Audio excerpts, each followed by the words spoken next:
Et bonjour à tous et bienvenue pour une vidéo, une première vidéo un peu spéciale où on fera ensemble une petite campagne sur Medieval 2 Total War avec le mode Ship pour Stainless Steel Historical Improvement Project, un mode un peu compliqué, un peu difficile, mais pour moi, enfin selon moi, l'un des modes les plus complets qu'on peut avoir sur Medieval 2 Total War. Et qui, comme son nom l'indique, vise à avoir une meilleure historicité dans l'action, dans le gameplay de manière générale, et voilà quoi, dans le jeu. C'est un mode un peu particulier, un peu difficile à prendre en main. Comme vous le voyez, il est concentré un peu sur le pourtour méditerranéen, avec le Moyen-Orient et la steppe russe. Et je pense que va se faire une campagne sur le royaume de Sicile. Je vais prendre le royaume de Sicile parce que, comme vous pouvez le voir, c'est un peu au centre de la carte et ça vous offrira une diversité au niveau des expansions, que ce soit en Afrique, dans le Moyen-Orient, sur l'Empire byzantin, en Italie, voire même peut-être sur les côtes du sud de la France. Donc on va jouer la Sicile. Alors, pas de conseiller, difficulté, je vais prendre la Very Hard difficulté très difficile parce que dans ce mode, plus vous augmentez la difficulté, plus vous allez avoir de nouvelles mécaniques de gameplay. On verra ça ensemble. Donc, je vais faire la difficulté maximum pour vous montrer le plus de gameplay. Difficulté des batailles, ça affecte uniquement le moral des adversaires. Je vais la mettre en difficile. Voilà. Alors, écoutez, on va faire une campagne longue, mais je sais pas si je la réaliserai à 100%. Juste, ouais, bon, pour la petite histoire, nous sommes le royaume normand de Sicile, nous venons de nous établir, on commence à l'année 1132, donc les croisades ont déjà eu lieu, hein, il y a le royaume de Jérusalem qui s'est formé, c'est les Turcs qui dominent un peu au niveau du Moyen-Orient, et nous on est en plein centre, et nos principaux adversaires sera peut-être les empires arabo-musulmans de la côte nord-africaine, l'empire byzantin et peut-être des rivaux dans la péninsule italienne. À voir ce que ça donne, mais en tout cas, ça sera un beau challenge. Alors que ça charge, et je vous présenterai immédiatement la situation de départ pour le royaume de Sicile. Voilà. Ok. Ok, ouais. Une difficulty very hard. On aura, ouais, voilà quoi, de nouvelles invasions, de nouvelles mécaniques de gameplay, comme je vous l'avais dit. Attaquer uniquement avec des généraux, non. Ça restera un peu trop l'option de bataille. Alors, voilà. Notre capitale est Palerme, et nous régnons sur la Sicile, la Calabre, les Pouilles, et pas encore la compagnie avec Naples, mais pour bientôt. Et nous avons trois régions, dont une et deux cités, et un château. Par là, château, et la cité de Palerme, et la ville de Regium, Reggio de Calabre maintenant. On va voir ensemble un peu l'état du monde à l'heure où on parle. Je vais faire un petit Eugolfo pour vous montrer un peu la carte. Donc nous c'est le royaume de Sicile, vous pouvez voir qu'on est un peu en centre de la carte. Au niveau ibérique, ce sont les Almoravides, avec en face de les royaumes chrétiens, à savoir Castille et Léon, l'Aragon et le Portugal. En France, justement, on a le royaume de France et l'Angleterre, qui est un pied-à-terre avec la dynastie des Plantagenets. Angleterre qui, justement, a comme voisin au nord les Écossais, le royaume d'Écosse. Un peu plus en Orient, on a, au centre de l'Europe, on a le Saint-Empire romain germanique, qui sera un peu une powerhouse au niveau de la région. Et il est bordé par le royaume de Hongrie et la Pologne, ainsi que plus au nord le Danemark et la Norvège tout en haut. Et en Italie, on aura Venise en Italie, et on aura la République de Pise, donc deux républiques marchandes, deux républiques commerciales. On aura aussi les États pontificaux, mais c'est une faction qui va pas vraiment avoir beaucoup d'expansion, qui est un peu morte, qui va faire aucune extension, donc on va pas avoir besoin de s'inquiéter pour eux. On a le royaume de Hongrie, bien sûr, la Serbie qui est toute petite, et l'énorme empire byzantin, la Méditerranée, qui certes n'a plus l'Anatolie qui est tombé aux mains du sultanat de Rome, toujours très puissante, qui est notre adversaire le plus direct. Donc Rome. Les États croisés sur le pourtour du Levant, de Jérusalem jusqu'en Antioche, avec Édesse. En phase 2, on a les Zengides, qui se trouvent un peu en Syrie, et les Fatimides en Égypte. Un peu plus au niveau de l'Irak, on a le califat abbasside, qui est à Bagdad et Basra. Et sinon, sur le plateau iranien, on a les Seldjouks, le grand empire seldjoukide, qui est différent des Seldjouks de Rome. Et aussi, finalement, un peu dans la région Moyen-Orient, on a la Géorgie, qui est dans le Caucase et qui est aussi un royaume chrétien indépendant. C'est un peu pour le moment. Sinon, oui, aussi la Stèle prusse. C'est prusse avec les Koumans et Kiev, ainsi que Novgorod. Je vais présenter toutes les factions. Donc, vous voyez que c'est très diversifié. Et bon, on sera amené à affronter une petite partie d'entre eux.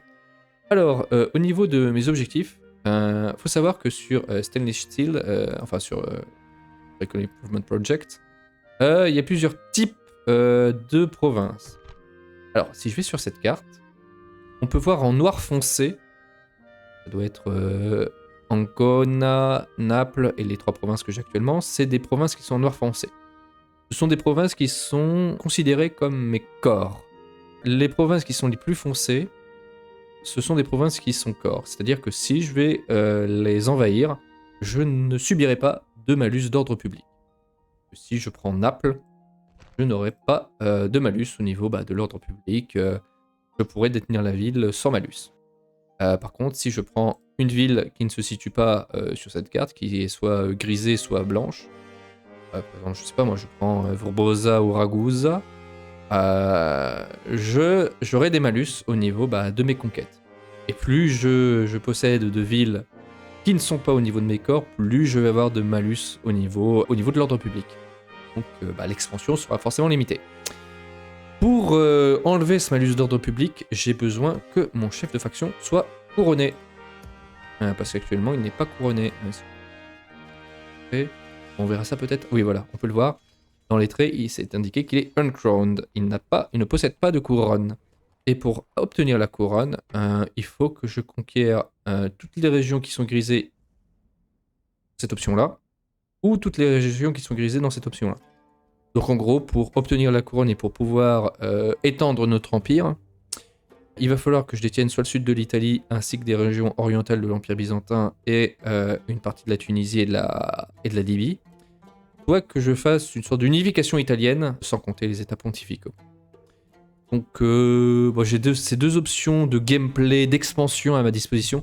Je pense qu'on va faire l'option orientale parce que ça nous permettra de voir une floritude de nouvelles cultures, que ce soit les Maures, les Byzantins, mais aussi, bon, on sera certainement en conflit avec les Italiens du Nord, donc on verra bien. Ok, allez, je retire le Togolfo, voilà, et on va tout de suite passer à l'expansion, on va s'attaquer à Naples.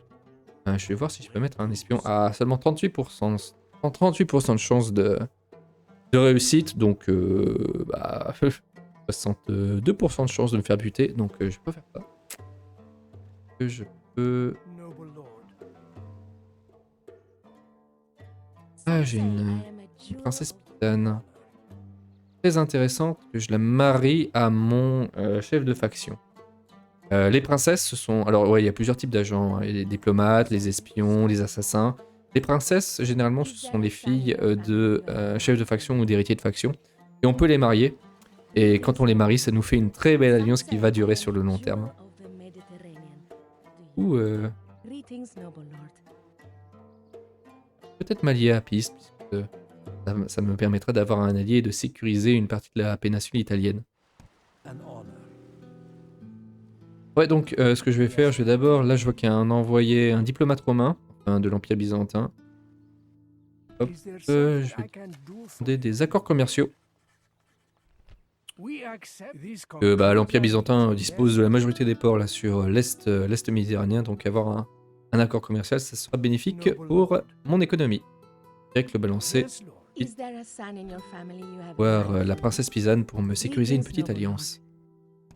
Alors sinon pour mes généraux, et Rinaldo, alors qu'est-ce que j'ai comme famille? Alors j'ai le roi Roger, le prince Roger et le prince Tancred, avec Alfonso et Il y a Elmo qui devrait arriver d'ici quelques temps. Chaque général est soit administratively minded ou military minded. C'est-à-dire qu'il aura des bonus. Là, par exemple, lui, il est administratively minded. Lui, il est military minded. C'est-à-dire que s'il est military minded, il aura des bonus en restant, en étant gouverneur dans des châteaux, typiquement à Bari. S'il est administratively minded, il aura des bonus en gouvernant des villes, comme Naples, Regium ou Palerme.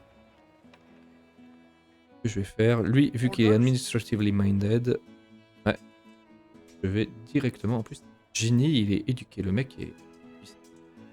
Womanizer, pardon. Ça doit... On va le laisser plus d'un tour sans être... On va directement attaquer Naples. Et ramener toute la troupe. Okay.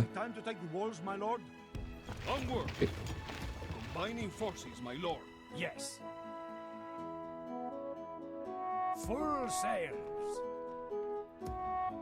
Your Majesty. March! Yes, my lord. Ok. Your will. Ok, j'ai toute l'armée, super. Yes, my lord. On va faire une passe. Plotting course now, my lord. Yes. Full sails. Est-ce qu'il me restera assez de thunes pour faire un... Pas trop, ouais, je vais d'abord faire des économies. Alors, je vais réduire les taxes au maximum. Les taxes, ça fait baisser l'augmentation de la population. Et plus vous avez de population, plus vous faites de fric. Donc, il faut y aller en mode libertarien et limiter le maximum de taxes. Juste le bon sens, hein, logique. Alors, tribute, non, ça va, ok. D'accord, bon. Je vais quand même plutôt continuer de faire du fric. Pas trop me risquer à trop dépenser. Et de part. Ouais. Merdique. Bon, bah, je vais essayer d'espionner la princesse si je peux.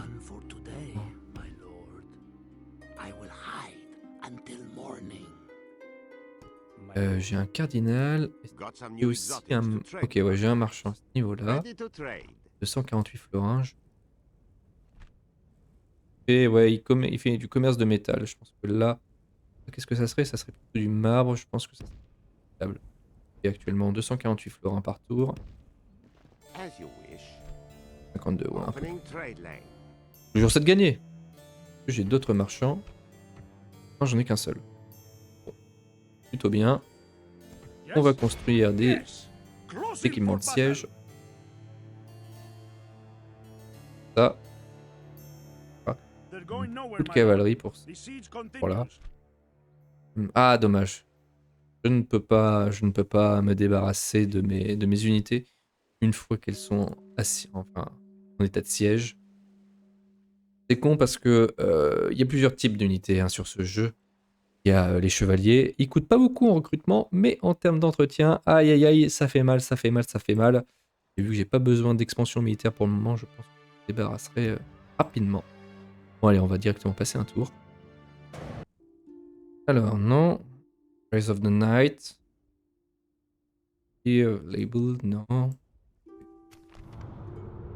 Oula, nana, je vais lui difficulty, d'accord.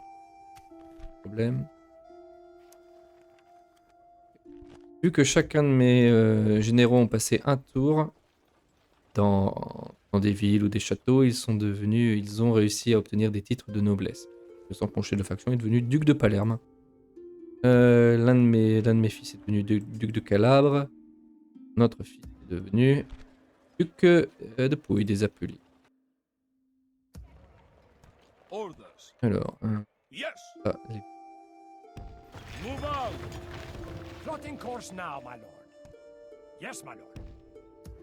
de faction. Il est devenu Keeper of the Privy Seal. Ça, c'est une sorte de ministère qu'on doit donner aux autres généraux. C'est un office, ouais, ça s'appelle ça, office. Je crois que c'est une sorte de ministère, ouais, ça par ça en français. Je vais devoir... Ah, merde.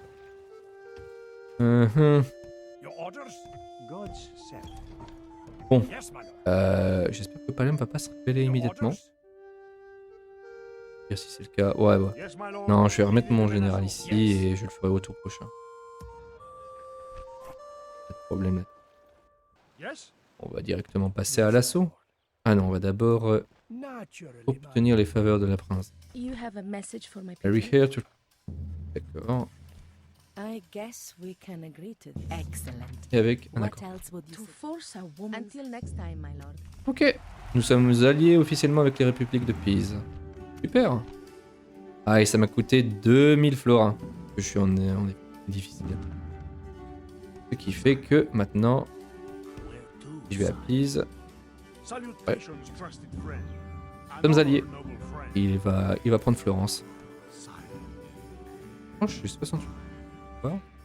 Et on va voir. Yes. Mon espion n'est pas mort. Et il a même gagné un de skills. Bon, on va passer directement à l'assaut de Naples. Yes, my lord. Deux béliers, une échelle et une tour de siège. Ça devrait faire l'affaire. Ouh, il a quand même pas mal de monde. Ouais, il a beaucoup de piétailles. Spearman, c'est une bonne unité, enfin une unité moyenne, correcte. Mercenary Spearman, c'est la même. Par contre, de la milice urbaine, des crossbowmen et des hunters, c'est pas tip top.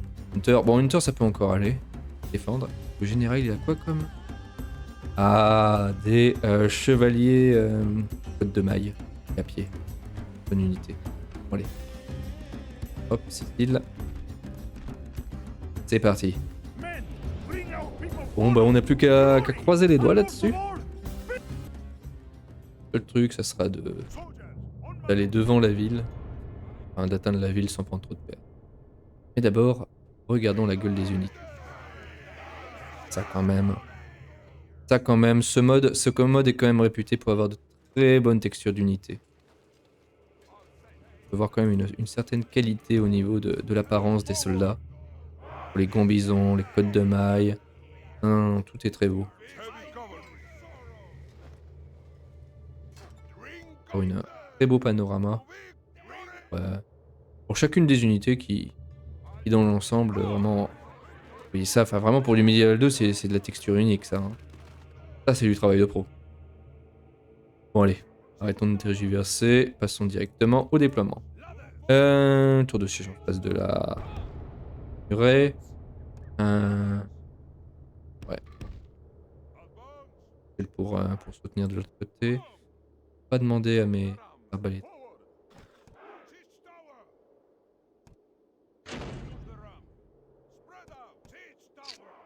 Ça marche. Notre bateau. Et je vais pouvoir les amener de ce côté. Avec l'intégration. Alors, hop, ouais, j'ai beaucoup trop de cavalerie. Pour un combat de siège. Mais bon. Allez, hop. C'est y part.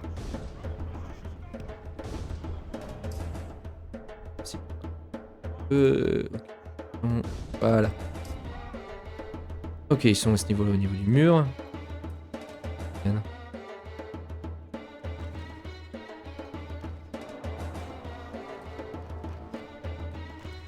Pareillement, c'est bien défendu. Ah, tir en cloche. Tir en cloche, donc pas très efficace. On devrait pas prendre trop de pertes. Là, vous pouvez voir. Bon, un mort. Pauvre Gus, pauvre gars. Billy est le premier à tomber. Premier d'une très longue série, malheureusement pour nous. Et là, 0% de perte. Non, ça va. Tir en cloche, hein, du coup. Peu de dégâts sur nous. Même des deux côtés. Super. Ramener mes arbalétriers, pas peine.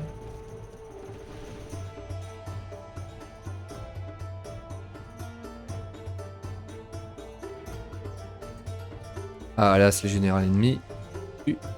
Ici, c'est lui là, avec son gambison. Our men have reached the walls with their ladders.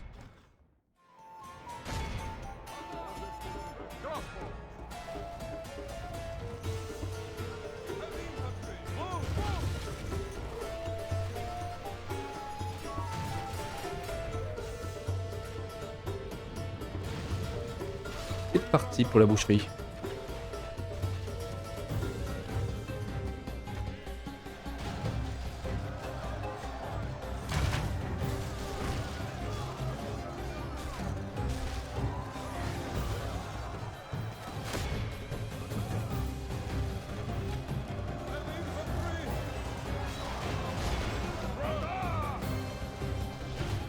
Ah, c'est plutôt moi qui me fais niquer hein, pour le coup.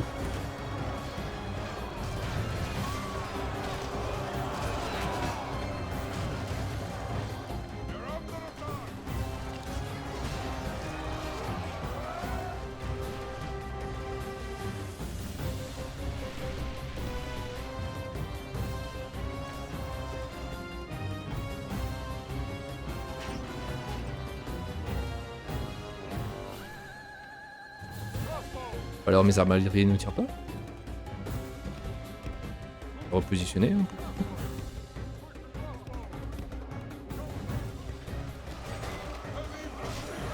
Alors, normalement les épéistes excellent sur les remparts mais c'est un peu compliqué. Enfin face aux arbalétriers ça va mais c'est compliqué. Ah ça lag. Ça veut dire qu'on a détruit la porte ennemie. Était là.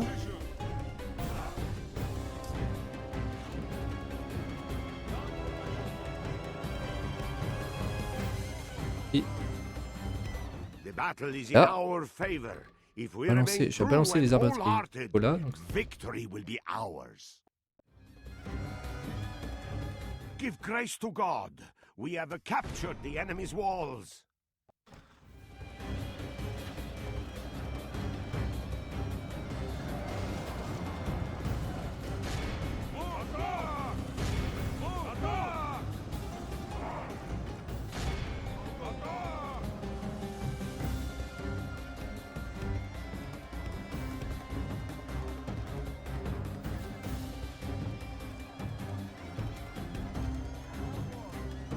Je l'ai positionné pour tirer par l'arrière.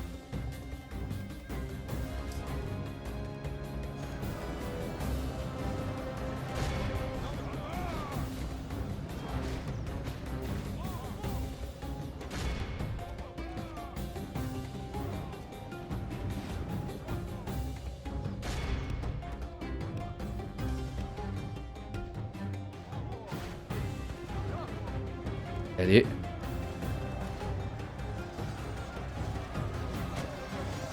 Ouais, c'est quand même violent hein, les combats sur les remparts. En plus, je me fais tirer dessus là par leur tourelle.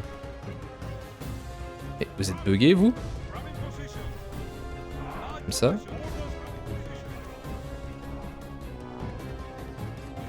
Non, je comprends pas. Peut-être qu'il y a un problème de pathfinding. Mais...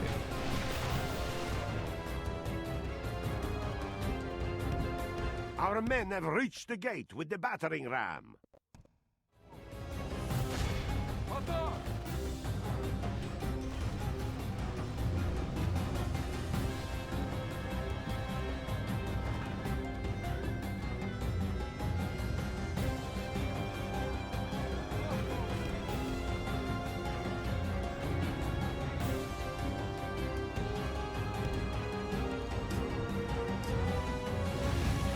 Ah, ça y est. Ça a commencé.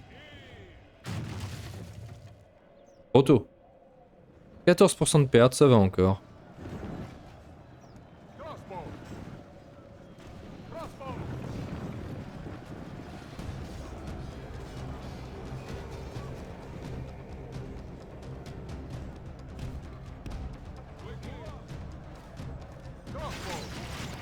Ah là. Arbalétrier en tir tendu. Je vais les mettre sur les lanciers.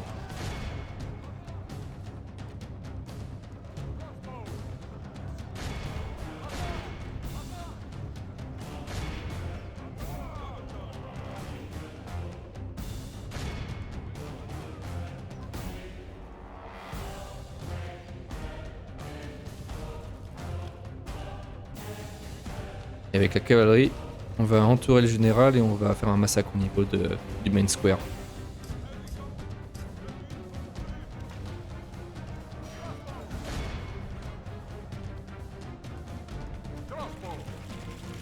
Allez.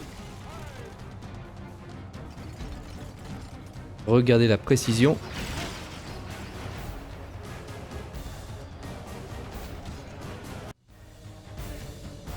Hop, cavalerie.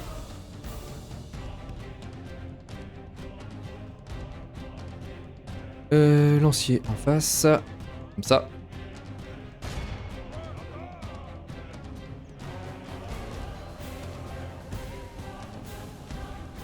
Ok, bon, c'est bon. On a nettoyé les remparts. On peut peut-être faire une double dose d'arbalétrier.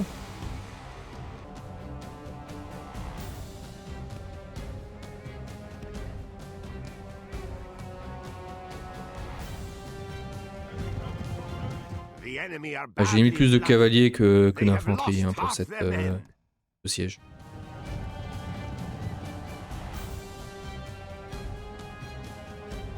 Grande perte. Maintien. Ah, par contre mes épéistes là. Bon.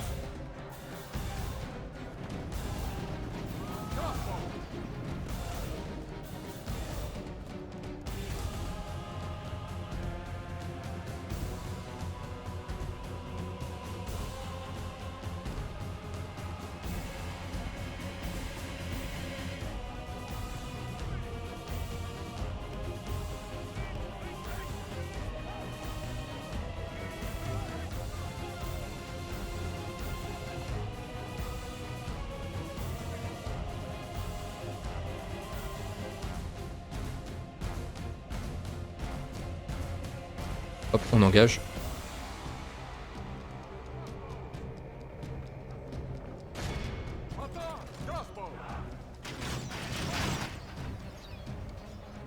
Vous voyez que ça s'est bien réduit, hein, tout ça. Les pertes qu'on a occasionnées avec nos arbalétriers. Ok, super, engagé. Le général ici. Les chevaliers que je vais disband. Je vais le mettre là. Ouais, parce qu'ils me coûtent trop cher, hein, du coup je vais les limoger immédiatement, donc autant les défoncer au maximum.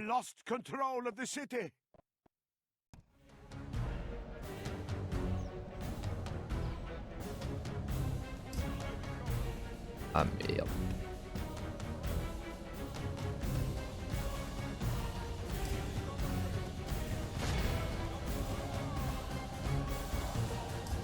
Merde, merde, merde. Putain, ils étaient au l'autre bout, ceux-là, vite.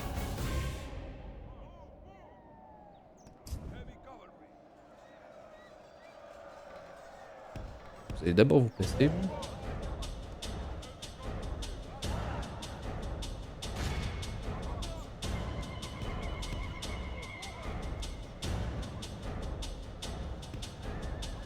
C'est le bordel au niveau du pack landing. If we remain true and wholehearted, victory will be ours.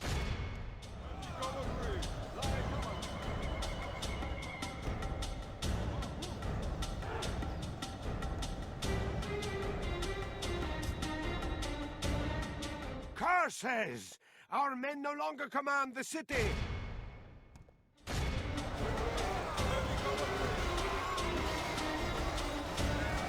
Ah, il y a un dernier gros paquet de troupes là à ce niveau.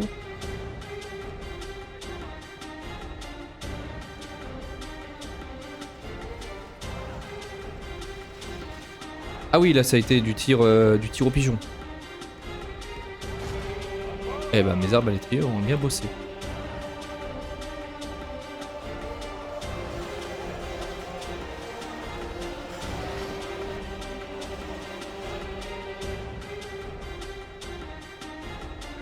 J'ai mon général puisque les troupes se résorberont pratiquement.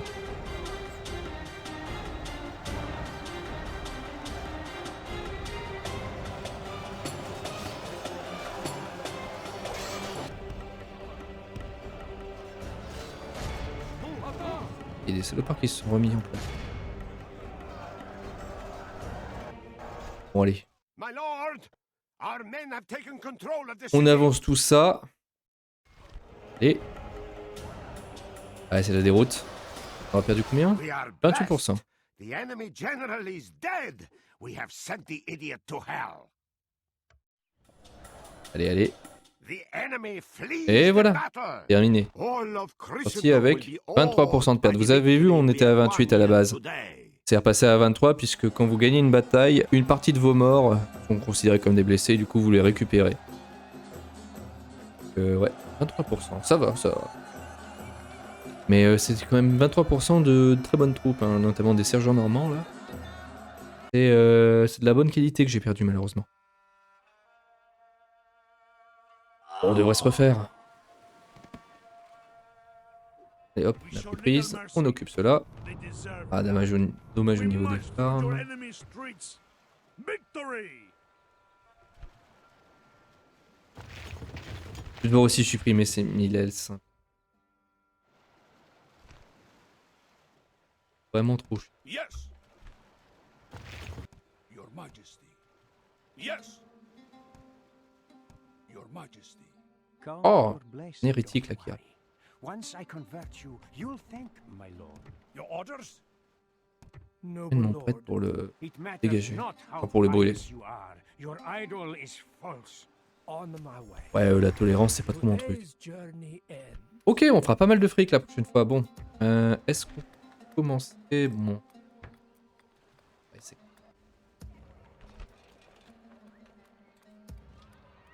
Non, on n'a pas de fric. Bon. Bah écoutez, prochaine étape, ça sera de prendre la ville là qui... Ah voilà, Ancône. Ah, mon prochain objectif Ancône. Peu importe le chemin.